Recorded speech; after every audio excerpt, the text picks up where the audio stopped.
नमस्कार साथियों, आगे बढ़ते हैं। और जैसा कि हम परीक्षा अध्ययन सॉल्यूशन 2023 देख रहे थे, जिसमें कक्षा 8वीं में अध्याय नंबर 8 जो है हमने हल कर लिया था। लघु उत्तरीय प्रश्न खत्म हो गए थे। ठीक है, अब हम स्टार्ट कर रहे हैं दीर्घ उत्तरीय प्रश्न। पहला प्रश्न हमें दिया है, एक दुकान 20% बट्टा देती है, निम्नलिखित में से प्रत्येक का विक्रय मूल्य क्या होगा।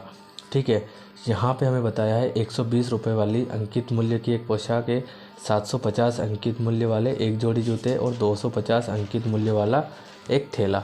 ठीक है, सबके लिए हमें अलग अलग विक्रय मूल्य निकालना है। सबसे पहले तो विक्रय मूल्य का सूत्र क्या होगा वो समझ लीजिए। विक्रय मूल्य का सूत्र होता है अंकित मूल्य माइनस में बट्टा।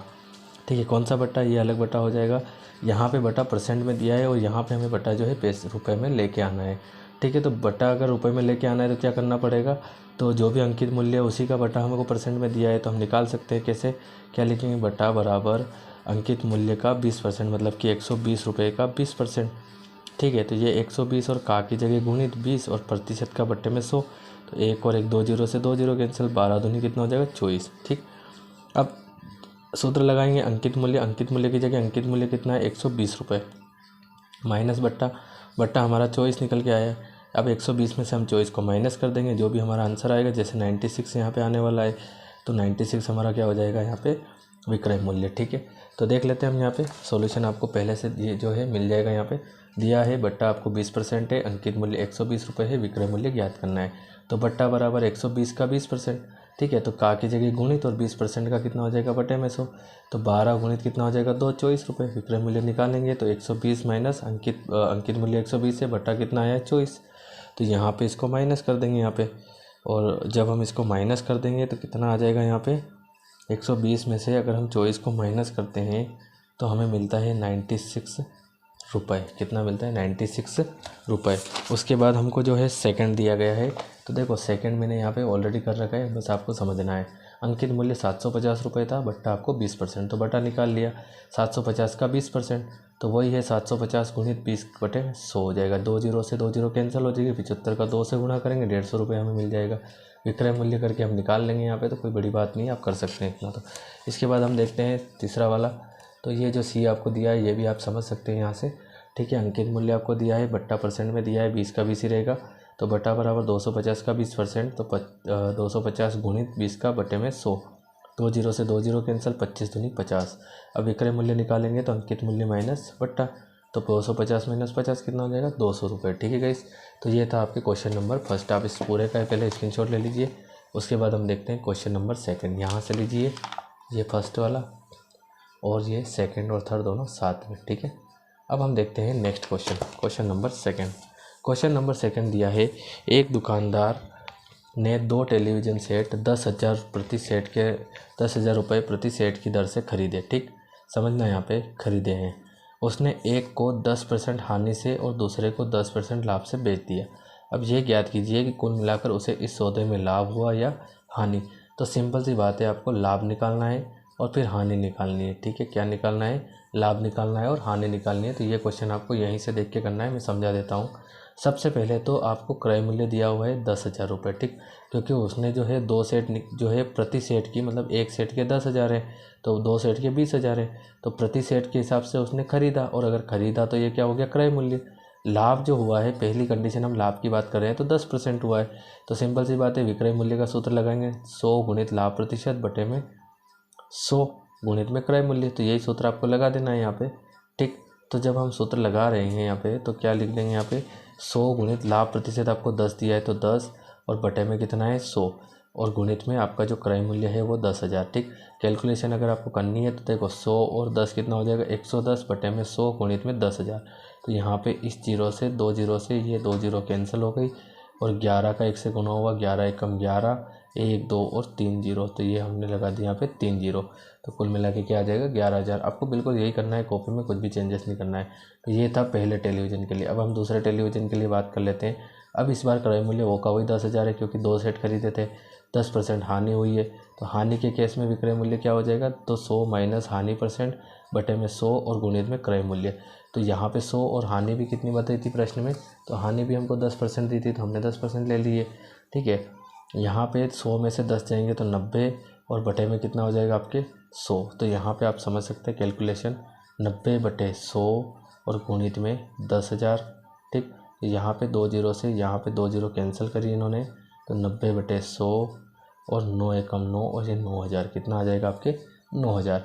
अंत में हम क्या कर देंगे, दोनों टेलीविज़न का कुल क्रय मूल्य तो 10,000 प्लस 10,000 20,000, ये मैं आपको पहले ही बता चुका हूँ। और अगर हम विक्रय मूल्य की बात करें, यहाँ पे कुल विक्रय मूल्य कितना है, तो 11,000 और 9,000 कितना है 20,000। ठीक है, एक बार 11,000 आया था और एक बार 9,000, तो दोनों को जोड़ेंगे तो 20,000। अब ना तो उसको जो है लाभ हुआ है, ना ही उसे हानि हुआ है। ठीक है, मतलब जितना उसको जितना लगना था उतना लगा और जो बचा था मतलब बराबर ही कुल मिला के, तो दोनों जो है बराबर है। तो क्या लिख देंगे, अतः दुकानदार को ना तो लाभ हुआ है और ना ही हानि। अब देख लेते हैं हम क्वेश्चन नंबर 3। क्वेश्चन नंबर 3 आपको दिया है, वर्ष 1997 के अंत में शहर की जनसंख्या 20,000 थी, उसमें 5% वार्षिक दर से वृद्धि हुई। वर्ष 2000 के अंत में उस शहर की जनसंख्या ज्ञात कीजिए। ठीक है, अब अगर हमें जनसंख्या ज्ञात करनी है तो हमें यहाँ पे मिश्र धन वाला फॉर्मूला लगाना पड़ेगा। ठीक है, तो मिश्र धन वाला फॉर्मूला कैसे लगाएंगे, तो उसके लिए आपको सबसे पहले लिखना पड़ेगा दिया है करके, या डायरेक्ट आप लिख देंगे। तो देखो यहाँ पे 1991 में शुरू में कितनी थी 20,000, लेकिन बात ये कर रहा है कि 3 वर्ष बाद कितनी हो जाएगी, सॉरी 97 के अंत में बता रहा है और 2000 के अंत में, मतलब 97 के बाद 2000 ले रहा है, तो 3 सालों का डिफरेंस आ रहा है। कितने वर्षों का, 3 वर्षों का। तो यहाँ पे सबसे पहले अगर हम बात करें तो आपको एक लाइन लिख देनी है, क्या ज्ञात करना है आपको, वो बताना है आपको बस। 2000 के अंत में शहर की जनसंख्या, तो क्या लिख देंगे 2000 के अंत में शहर की जनसंख्या। ठीक है, ये आपको कॉपी में करना है इसी टाइप से जो मैं यहाँ पे लिख रहा हूँ। ये सॉल्यूशन आपका यहाँ से स्टार्ट हो चुका है। सबसे पहले हम मूलधन बता देंगे, एक तरह से ये मूलधन ही है हमारा। ठीक है, P बराबर कितना दिया है 20,000, तो यहाँ पे ले लेंगे 20,000। ठीक है, उसके बाद हमें दर दी हुई है, तो दर R बराबर हम कितना बता देंगे 5%। उसके बाद समय दिया है, समय कितना है N, तो 1997 से 2000 के बीच में 3 वर्षों का डिफरेंस आ रहा है, तो हम समय लेंगे 3 वर्ष। ठीक, अब हमको पता है मिश्र धन का सूत्र क्या होता है। ठीक है, तो मिश्र धन का सूत्र हम लगा देंगे यहाँ पे। वैसे तो ये पैसों की बात नहीं है, लेकिन सूत्र तो वही लगेगा यहाँ पे, जैसे बता रहा है 2000 के अंत में जनसंख्या। ठीक है, तो यहाँ पे सीधा सीधा आपको लिख देना है 2000 के अंत में जनसंख्या। ठीक है, में जनसंख्या। अब 2000 अंत के में जनसंख्या क्या हो जाएगी, तो सूत्र लगाना आप तो P + R/100 और उसकी घात N। तो यहाँ पे P कितना है आपका, तो P है 20,000 गुणित 1 + R कितना है आपका, तो R है 5/100 और N मतलब 3। ठीक है, इसके बाद आप यहाँ पे समझ लीजिए कॉपी में। तो नेक्स्ट स्टेप आपकी यहाँ से 20,000 गुणित 1 + 5/100 की घात 3 है। ठीक है, तो नेक्स्ट स्टेप में हम क्या कर लेंगे यहाँ पे, तो इसके बटे में कुछ नहीं, तो मान लिया एक लेना पड़ेगा आपको एलसीएम, तो ले लेंगे एलसीएम। गुणित 100 एकम 100, 5 एकम 5 और फिर 100 एकम 100 और उसकी घात हो जाएगी 3। ठीक है, नेक्स्ट स्टेप देखेंगे तो ये 20,000, ठीक है, गुणित 100 और 5 105 और बटे में 100 और उसकी घात 3।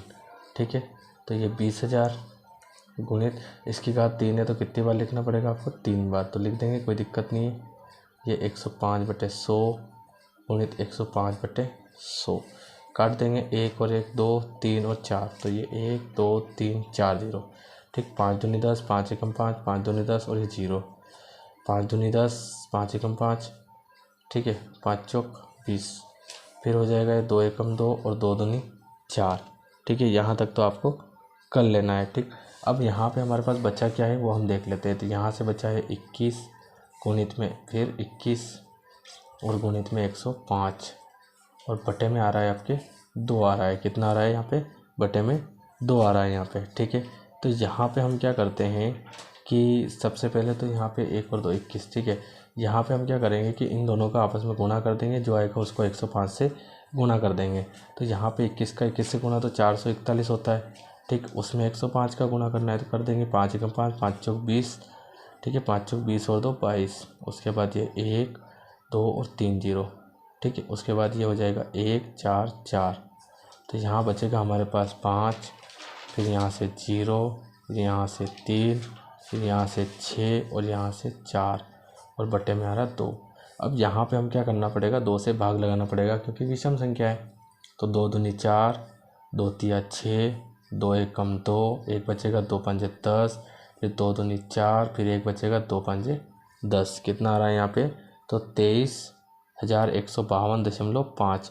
अब चूँकि यह जनसंख्या है तो इसको हम ऐसा नहीं बना सकते हैं, इसलिए हमको इसे लिखना पड़ेगा 23,153, और आपको किताब में दिया गया है लगभग, तो हम लिख देंगे यहाँ पे लगभग, और ये हो जाएगा आपके फाइनल आंसर। ठीक है गाइस, तो पहला सॉल्यूशन आपका आधा ये है यहाँ पे।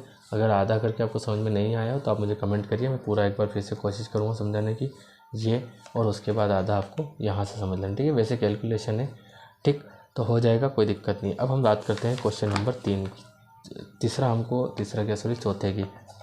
चौथा हमको क्या दिया है यहाँ पे, मैंने जमशेद से 12,000 रुपये 2 वर्ष के लिए 6% वार्षिक दर से साधारण ब्याज पर लिए। यदि मैंने यह राशि 6% वार्षिक दर से चक्रवृद्धि ब्याज पर ली हुई होती तो मुझे कितने अतिरिक्त राशि का भुगतान करना पड़ता। ठीक, सबसे पहले तो हमें क्या करना पड़ेगा, साधारण ब्याज निकाल लेंगे। ठीक, उसके बाद हम क्या करेंगे, चक्रवृद्धि ब्याज निकाल लेंगे, फिर दोनों को कंपेयर कर लेंगे। ठीक है, तो सबसे पहले हमारा काम है साधारण ब्याज, तो निकाल लेते हैं, कोई दिक्कत नहीं है। तो यहाँ पे इस क्वेश्चन में ये आपका हो जाएगा P मतलब मूलधन, ये N मतलब समय, और ये R मतलब दर। ठीक है, अब हम निकाल लेते हैं साधारण ब्याज। तो हमने सब लिख दिया है यहाँ पे, मूलधन हमको दिया है, दर दी है, समय दिया है, साधारण ब्याज। साधारण ब्याज का सूत्र क्या हो जाएगा, तो साधारण ब्याज बराबर क्या हो जाएगा, तो मूलधन गुणित में दर और गुणित में समय, और बटे में आपको लगा देना है 100। तो मूलधन आपको दिया है 12,000, दर आपको दी है 6 और समय दिया है 2, बटे में 100। यहाँ पे देखते हैं तो 2 जीरो से 2 जीरो वैसे भी कैंसिल हो जाएगी, तो 120 गुणित 6 गुणित 2, तो यहाँ पे 12 दूनी 24, 24 का 6 से गुणा कर देंगे तो 4 चंग 24 के 4 हासिल, तो कितना हो जाएगा कुल मिला के 1,440 रुपये।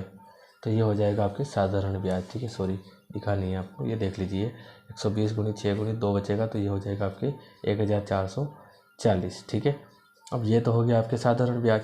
इसी टाइप से हम निकाल लेते हैं मिश्रधन। तो मिश्रधन निकालेंगे, उसके बाद ही चक्रवृद्धि ब्याज निकलेगा। ठीक है, तो मिश्रधन A बराबर क्या हो जाएगा, तो P कोष्टक में 1 प्लस R बटे में 100 की घात N। ठीक है, तो A बराबर P कितना है आपका, तो P दिया है 12,000 गुणित में 1 प्लस R कितना दिया है आपको 6% बटे में 100 की घात N, समय दिया है 2। तो ये हो जाएगा 12,000 गुणित में इसके बटे में 1 मान के ले लेंगे एलसीएम, 100 एकम 100 प्लस 1 का 6 से 6 और 100 एकम 100, और उसकी घात कितनी हो जाएगी 2। तो A बराबर 12,000 गुणित 100 और 6 कितना हो जाएगा 106 बटे में 100 और उसकी घात 2। तो नेक्स्ट स्टेप में हम देखते हैं यहाँ पे 12,000 गुणित 106 बटे 100 की घात 2 है, तो हम यहाँ क्या करेंगे 2 बार लिख देंगे। ठीक है, इतनी बार 2 बार ये लिख दिया, कोई दिक्कत नहीं है। यहाँ पे 106 ऊपर है तो ये 106। ठीक है, तो यहाँ पे 1 2 3, तो 1 2 और 3 जीरो, तो यहाँ पे कैंसिल। अब क्या करेंगे यहाँ पे, तो आपको करना है सीधा सीधा, देखो क्या करोगे, 12 गुणित 106 गुणित 106 और बटे में 10 कितना आ रहा है यहाँ पे, बटे में आपके आ जाएगा 10। तो यहाँ पे बटे में 10 आने के बाद अब आपको क्या करना है यहाँ पे, तो इन सब का आपको गुणा कर लेना है। तो पहले 106 का 106 से, फिर जो आए उससे 12 का, तो कर लेते हैं, कोई दिक्कत नहीं है। गुणा करने के बाद आपको यहाँ पे क्या मिल जाएगा, तो यहाँ पे मिल जाएगा 1,34,832। ठीक है, अब 10 का हम भाग लगा देंगे, तो भाग लगाने की कोई ज़रूरत नहीं, यहाँ पे जीरो आया है नीचे, तो नीचे जितनी जीरो होती है उतनी हम जो है अंश में पीछे से संख्या गिन के दशमलव लगा देते हैं। तो एक ही जीरो है तो एक अंक छोड़ के दशमलव लगाएंगे, तो ये हो जाएगा 1,3,4,8,3.2। ठीक है, ये आपका आंसर है। ठीक है, लेकिन अभी तो ये हमारा मिश्रधन है। चक्रवृद्धि ब्याज अब हम निकालेंगे, तो क्या लिख देंगे, चक्रवृद्धि ब्याज CI, तो वो होता है A माइनस P। तो A कितना है आपका, तो 13,483.2 माइनस 1,440। जब 13,483 में से आप 12,000 माइनस करेंगे, सॉरी मूलधन यहाँ पे कितना था आपके 12,000, तो यहाँ पे 12,000 लिखिएगा, गलती से जो है मैंने साधारण ब्याज लिख दिया है। तो जब हम इन दोनों को माइनस करते हैं तो कितना आता है यहाँ पे, तो 1,483.2। ठीक है, और रुपए आपको लगाते रहना है, इसमें भी आएगा इसमें भी आएगा। ठीक, तो ये तो हुई हमारी चक्रवृद्धि ब्याज की बात। लेकिन आंसर हमसे क्या पूछा है यहाँ पे, पहले एक बार पढ़ लीजिए। क्या पूछा है कि चक्रवृद्धि ब्याज पर ली हुई होती तो मुझे कितनी अतिरिक्त राशि का भुगतान करना पड़ता। मतलब मुझे अगर मैं चक्रवृद्धि ब्याज पे लेता तो मुझे कितना और एक्स्ट्रा पैसा देना पड़ता, ठीक, साधारण ब्याज की तुलना में। तो यहाँ पे हम लिख देंगे, क्या लिखेंगे यहाँ पे कि मुझे 1483.20 माइनस 1440 बराबर कितना हो जाएगा 43.2 रुपये का अतिरिक्त भुगतान करना पड़ता। देखो, ठीक है, क्योंकि इसमें से हम साधारण ब्याज माइनस कर लेंगे चक्रवृद्धि ब्याज में से। अतिरिक्त भुगतान करना पड़ता, ठीक है। ये हो गया आपका क्वेश्चन नंबर 4। तो यहाँ से अब इसे भी नोट कर लीजिए, दीर्घोत्तरी क्वेश्चन है, ठीक है। बड़े बड़े क्वेश्चन आ रहे हैं, टाइम ज़्यादा वेस्ट हो रहा है, यहाँ से नोट करिए इनको, ये, उसके बाद ये। अब हम बात करते हैं क्वेश्चन नंबर 5। क्वेश्चन नंबर 5 आपको दिया है, फेबिना ने 12,500 रुपये 3 वर्ष के लिए 12% वार्षिक दर से साधारण ब्याज पर उधार लिए और राधा ने उतनी ही राशि उतने ही समय के लिए 10% वार्षिक दर से चक्रवृद्धि ब्याज पर उधार ली, जबकि ब्याज वार्षिक रूप से संयोजित होना है। अब किसने अधिक ब्याज का भुगतान करना है और कितना अधिक करना है, ठीक है। सिंपल सी बात है, साधारण ब्याज निकालना है और चक्रवृद्धि ब्याज निकालना है। तो ये आपका हो गया P, ये N और ये हो गया R। तो कोई दिक्कत नहीं, कर लेते हैं इसको भी, देखते हैं कैसे करेंगे। तो यहाँ पे सबसे पहले हम मूलधन बता देंगे। मूलधन कितना है, P 12,500 रुपये, दर R बराबर 12%, समय N बराबर 3 वर्ष। किसकी बात कर रहे हैं हम, फेबिना के लिए, ठीक है। किसके लिए बात कर रहे हैं हम, फेबिना के लिए। तो हम निकाल लेते हैं साधारण ब्याज। साधारण ब्याज का सूत्र क्या हो जाएगा, साधारण ब्याज बराबर मूलधन गुणित दर और गुणित समय, ठीक है। मूलधन गुणित दर गुणित समय बटे में 100। मूलधन है 12,500, दर है 12 और समय है 3 और बटे में लगा देंगे 100। कितना लगा देंगे, 100। इसके बाद हम क्या देखते हैं यहाँ पे, तो देखो 1 और 1 2 जीरो से 2 जीरो वैसे भी कैंसिल। 125 गुणित 12 गुणित 3। यहाँ पे आपको इन सब संख्याओं का क्या कर लेना है, गुणा। जब आप इन सब संख्याओं का गुणा करेंगे तो आपको कितना मिलेगा, 4,500 रुपये। और ये तो हो जाएगा आपके साधारण ब्याज। अब साधारण ब्याज तो आपने निकाल लिया है, लेकिन अब आपको क्या निकालना पड़ेगा, मिश्रधन और चक्रवृद्धि ब्याज। वो किसके लिए निकालना पड़ेगा, तो वो हमें निकालना पड़ेगा राधा के लिए, क्योंकि जो फेबिना थी उसने साधारण ब्याज पर उधार लिए थे और राधा ने काय के लिए लिए थे, चक्रवृद्धि ब्याज पर। लेकिन राधा के लिए दर चेंज है, दर यहाँ पे 10% है, ठीक है, वार्षिक। तो यहाँ पे राधा के लिए हम निकाल लेंगे चक्रवृद्धि ब्याज। तो जो कि राधा के लिए हमको क्या दिया हुआ है, मूलधन है, दर है और समय है। चक्रवृद्धि ब्याज ज्ञात करना है तो कर लेते हैं, कोई दिक्कत नहीं है। तो चक्रवृद्धि ब्याज ज्ञात करने से पहले आपको मिश्रधन निकालना होता है। तो मिश्रधन A बराबर क्या हो जाएगा, P कोष्टक में 1 + R बटे में 100 की घात N। तो ये A बराबर P कितना है, 12,500 गुणित 1 + R आपका है 10 बटे में 100 की घात N। N कितना है, 3, ठीक है। तो यहाँ पे हम देखते हैं 12,500 गुणित, इसके बटे में कुछ नहीं तो 1, 100 का गुणा 1 से कर देंगे 100 हो जाएगा, प्लस 1 का गुणा 10 से करेंगे तो 10, तो बटे में 100 एकम 100 और इसकी घात 3 हो जाएगी। तो A बराबर 12,500, 100 और 10 हो जाएगा 110 बटे में 100 की घात 3। तो A बराबर 12,500, घात 3 है तो हमको कितनी बार लिखना पड़ेगा, 3 बार। तो लिख देते हैं यहाँ पे, कोई दिक्कत नहीं है, ठीक है। ये 110 बटे में 100, ठीक है, गुणित में फिर 110 बटे में 100, ठीक है। यहाँ पे कैंसिल हो जाएगा, 2 जीरो से 2 जीरो कैंसिल, फिर 1 जीरो से 1 जीरो कैंसिल, फिर इस जीरो से ये जीरो कैंसिल, फिर इस जीरो से ये जीरो कैंसिल, ठीक है। काट देंगे यहाँ पे, या फिर एक काम करिए आप सीधा सीधा ऐसे नोट कर लीजिए, 125 गुणित 11 गुणित 11 गुणित 11 और बटे में आ जाएगा आपके 10, ठीक है। ये ज़्यादा सिंपल रहेगा। अब 111 का 11 से कितना, 121, 121 का 11 से कितना हो जाएगा, 1331, 1 3 3 1, ठीक है। अब 1331 में आपको 125 का गुणा करना है यहाँ पे, तो कर लीजिए क्या आंसर आता है देख लीजिए, ठीक है। तो जैसे ही हम गुणा करते हैं कितना मिल जाएगा हमको, 1,66,375। अब इसका 10 इसमें 10 का भाग लगा देंगे। तो देखो 10 का भाग लगाना नहीं है आपको, नीचे जितनी जीरो होती है उतना पीछे से अंक छोड़ के दशमलव, तो कितना हो जाएगा 16,637.5 रुपये। तो ये तो हमारा आया A, लेकिन हमें निकालना है चक्रवृद्धि ब्याज। तो चक्रवृद्धि ब्याज का सूत्र क्या होता है, तो वो होता है A - P। यहाँ पे आप CI लिख सकते हैं, कोई दिक्कत नहीं है। तो A आपका आया 16,637.5 माइनस पी मूलधन आपको दिया था 12,500। अब 16,637.5 में से अगर हम 12,500 माइनस करते हैं तो कितना आता है 4,137.5, ठीक है, रुपए। तो ये हो गया आपका चक्रवृद्धि ब्याज। अब हमें ये पूछा है किसने ज़्यादा दिया है, तो सिंपल सी बात है कि जो फेबिना का निकला था वो कितना था 4,500 था, और इसका जो राधा का निकला है वो 4,137। मतलब कि किसने को जो है ज़्यादा भुगतान, तो फेबिना को ज़्यादा भुगतान करना पड़ रहा है, क्योंकि फेबिना का कितना आया था 4,500। अब कितना करना पड़ेगा ये हमें फिर से बताना पड़ेगा, तो यहाँ पे हम बता देंगे, कोई दिक्कत नहीं है। तो क्या लिखेंगे यहाँ पे, सबसे पहले यहाँ पे बता देंगे हम कि अतः, क्या लिखेंगे, अतः